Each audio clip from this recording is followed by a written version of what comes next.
pour désigner celui ou celle qui fête son anniversaire.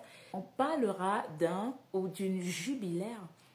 Jubilaire pour désigner justement cette personne qui souffle sur une bougie de plus. Attention, le mot jubilaire n'est pas seulement employé dans le cadre d'un anniversaire, mais dans toutes sortes de jubilés, dans toutes sortes de fêtes.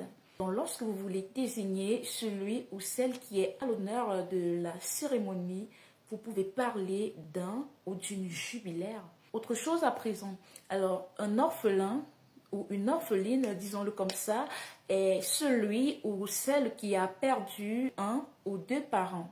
Cependant, comment désignez-vous un parent qui a perdu son ou ses enfants?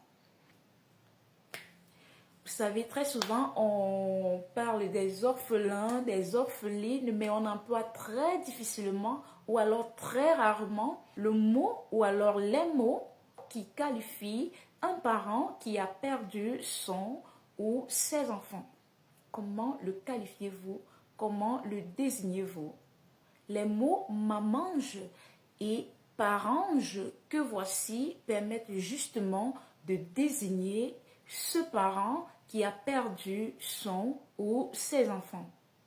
Le mot mamange est généralement employé du côté maternel, c'est-à-dire pour les mamans. Le mot parange, en revanche, et que je vous conseille d'ailleurs, permet de désigner les deux simultanément. De désigner ce papa ou cette maman qui a perdu son ou ses enfants. Il s'agit du mot parange. Ce sont des mots assez rares, ils relèvent d'ailleurs du néologisme, c'est-à-dire des mots tout nouveaux qui ne sont pas encore assez employés.